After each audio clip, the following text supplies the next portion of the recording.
అందరికీ నమస్కారం. గౌరవనీయులు పెద్దలు శ్రీ సిహెచ్ విద్యాసాగర్ గారు రచించినటువంటి ఉన్నిక చిన్నమునేని స్వీయ చరిత్ర పుస్తకావిష్కరణ కార్యక్రమంలో ముఖ్య అతిథిగా వచ్చేటువంటి గౌరవనీయులు పెద్దలు రాష్ట్ర ముఖ్యమంత్రి వర్యులు శ్రీ రేవంత్ రెడ్డి గారు, హర్యానా గవర్నర్ గౌరవనీయులు దత్తాత్రేయ గారు, ఒరిస్సా గవర్నర్ గౌరవనీయులు హరిబాబు గారు, గౌరవ రాష్ట్ర మంత్రులు శ్రీ శ్రీధరబాబు గారు, శ్రీ పున్నం ప్రభాకర్ గారు, parliamentary party board member Rajya Sabha సభ్యులు డాక్టర్ కె లక్ష్మణ్ గారు, మాజీ పార్లమెంట్ సభ్యులు శ్రీ సుబ్రహ్మరెడ్డి గారు, కరీంనగర్ మాజీ పార్లమెంట్ సభ్యులు శ్రీ వినోదరావు గారు, పెద్దలు శ్రీ రామచంద్రమూర్తి గారు, అదేవిధంగా ప్రతిమ అధినేత శ్రీ శ్రీనివాసరావు గారు, ఇతర పెద్దలందరికీ విచ్చేసినటువంటి అందరికీ కూడా హృదయపూర్వక నమస్కారాలు.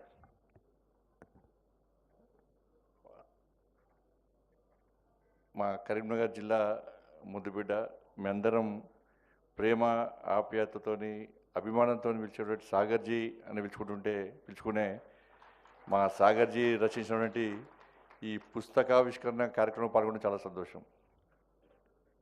ఎందుకంటే ఈరోజు స్వామి వివేకానంద జయంతి, జాతీయ యువజన దినోత్సవం. అందుకే స్వామి వివేకానంద యొక్క ఆశయాలను ఆలోచనను పుణికిపుచ్చుకున్న వ్యక్తి కాబట్టే మా విద్యాసాగర్ నిత్య యువకునిలాగా ఇప్పుడు చూసిన 16 ఏళ్ళ యువకులాగా కనబడతామంటాడు. నాకు ఒక కమ్యూనిస్టు కుటుంబంలో పుట్టినటువంటి ఒక స్వయం సేవకుడు, ఒక కాషాయవాది. ఎందుకంటే మొదటి నుంచి కూడా విద్యార్థి పరిషత్ కార్యకర్తగా అనేక విద్యార్థి ఉద్యమాలు నిర్వహించి ఆ రోజు విద్యార్థి పరిషత్ కార్యకర్తతో పాటు యువమోర్చా, భారతీయ జనతా పార్టీలో అనేక బాధ్యతలు నిర్వహిస్తూ నక్సలైట్లు దాడి చేసినప్పుడు కూడా, చంపుతామని బెదిరించినప్పుడు కూడా, దాడులు చేసినప్పుడు కూడా, బతుకుతామా చస్తామా తెలియని పరిస్థితుల్లో కూడా ఏ రోజు కూడా నమ్మిన సిద్ధాంతాన్ని విడవకుండా నిత్యం ఒక జాతీయవాదంతో పార్టీ ప్రతిష్ట కోసం పాటుపడిన వ్యక్తి శ్రీ సిహెచ్ విద్యాసాగర్ గారు. భారతీయ జనతా పార్టీ ఉమ్మడి రాష్ట్రానికి అధ్యక్షుడిగా, కరీంనగర్ పార్లమెంటుకు 2 సార్లు ఎంపీగా ఉండి, నేను ప్రస్తుతం నిర్వహిస్తున్నటువంటి హోంశాఖ సహామంత్రుల బాధ్యతలు నిర్వహించిన వ్యక్తి విద్యాసాగర్ గారు.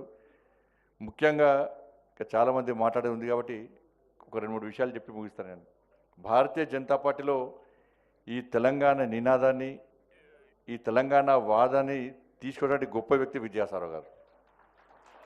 తెలంగాణ ఉద్యమం ఒక ఓటు, భారతీయ జనతా పార్టీ మొదటనే ఒక ఓటు 2 రాష్ట్రాలను తీర్మానం చేసిన తర్వాత ఈ తెలంగాణ రాష్ట్రంలో ఉద్యమ తీవ్రత ఇంకా స్టార్ట్ కాకముందే నాకు చాలా గుర్తు, 98లో అనుకుంటా, ఇక్కడ ఉన్న వైస్రాయ్ హోటల్ ముందు ఒక పెద్ద ఫ్లెక్స్ కట్టారు విద్యాసాగర్ గారు.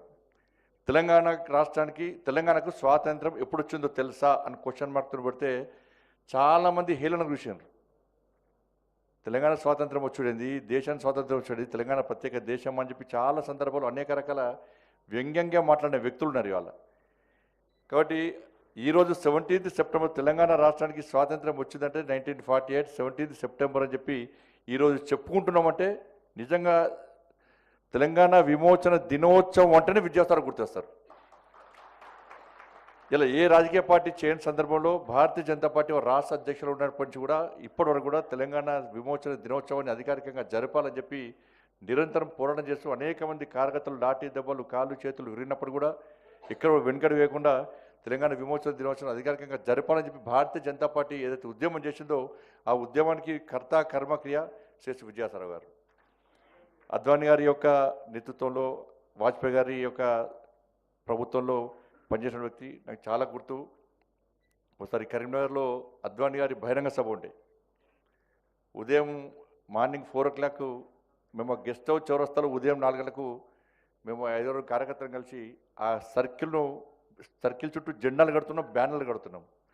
విద్యాసాగర్ గారు హైదరాబాద్ నుంచి వచ్చారు, అప్పుడే వస్తున్నారు కారులో ఆ గెస్ట్ హౌస్ దగ్గర. మార్నింగ్ 4 o'clock అక్కడ కారు ఆపి ఏం చేస్తున్నా ఇంకా అని చెప్తారు, ఫ్లెక్సీలు బ్యానర్లు కడుతున్నాం సార్ అంటే, ఇంకా పడుకోలేదా అన్నారు.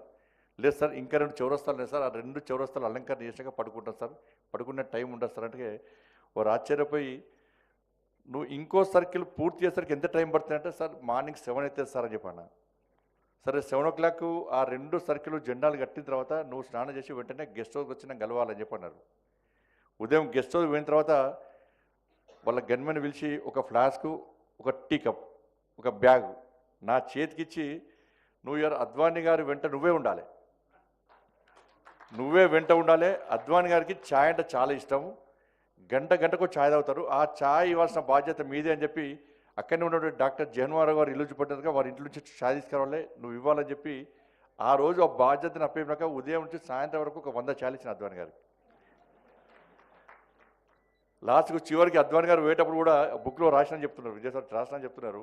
ఆ అద్వానీ గారు పోయేటప్పుడు కూడా ఇవాళ మొత్తం నాకు ఈ మీటింగ్లు ఈ సమావేశం అంతా చూసినాక నాకు ఛాయ్ బాగా నచ్చిందని చెప్పి అన్నారట వారు కూడా.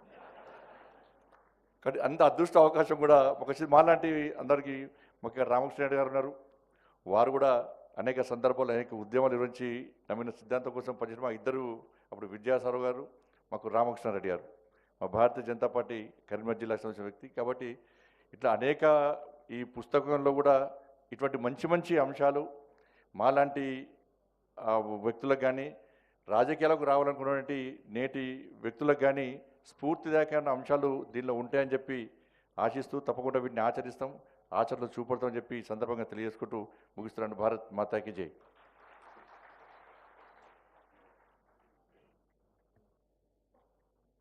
విద్యాసాగరరావు గారితో సమకాలీకులు